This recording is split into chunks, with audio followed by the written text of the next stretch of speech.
Imagine you're living in the 1300s in Europe. The church has complete control over what the government does, what the people do, how scientists think, how everyone does everything. There's complete and utter lack of relation. Meanwhile, in the Arab world, because of freedom, people have reached a golden age of science where we finally understand how the body works, where treatment of diseases is more developed than anywhere else in the world. This development has been allowed in this particular area of the world because people were not afraid to take risks. They were not afraid to look at science, to look at the human body, dissect it, understand how it works, and make it better. Whereas in Europe, people were too afraid to even look at themselves. This is what the opposition wants us to do. The opposition wants us to be afraid of the future, afraid of our own bodies, afraid of our own potential. This fear will only bring us back, not push us forward. I'd like to start by clarifying something that the Prime Minister already has touched upon. It is our moral obligation to be participants in our own evolution. The human species has reached a point where we can take our own evolution into our own hands. We're no longer left to chance.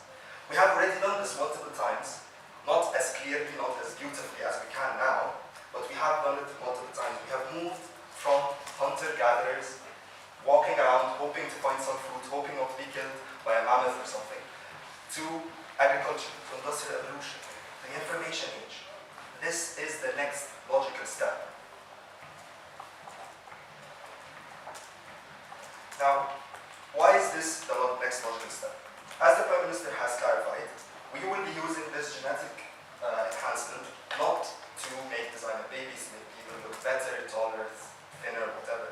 We're going to use this genetic engineering to make people smarter, more, increase their endurance to environmental factors, which will lead these new generations to help the next generations, and the next, and the next, and it will be a perpetual cycle of greatness.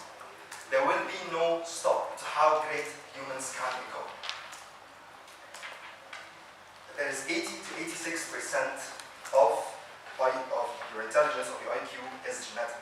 Now imagine if you have control over that. Imagine if you can make sure that the 86% of smarts that you got, assuming that smarts is a currency or something, suddenly increased. You've reached your full potential. These new generations would then be smart enough to combat climate change, will be smart enough not to deplete our resources, as the opposition leader has mentioned. Now, there's another reason why genetic engineering will not be so terrible for the environment, will not be so terrible in the case, for example, of overpopulation. As the Prime Minister has mentioned, we will be making humans that can endure better. That means we will no longer be needing as much food, we will not be needing as much clothes, for example. We can tolerate the weather better. We will not be needing air conditioner because we can tolerate the heat better.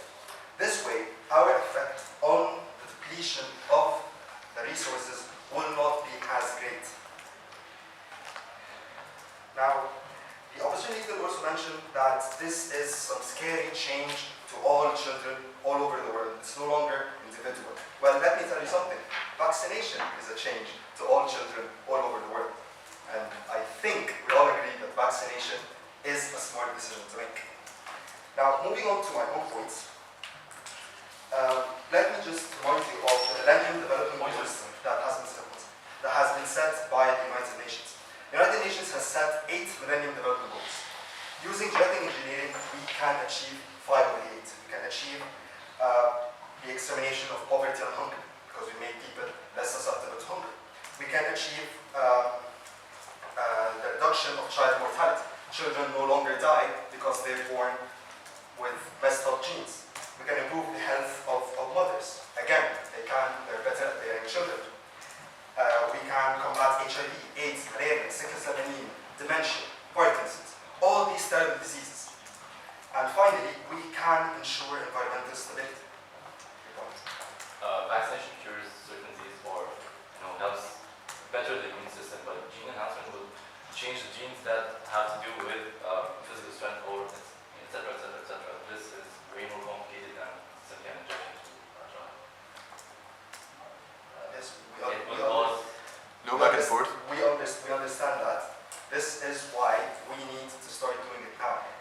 the chance to actually make it better.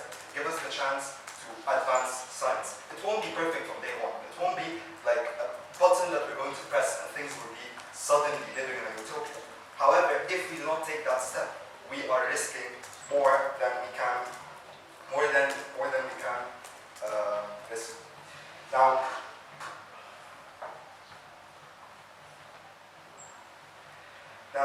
if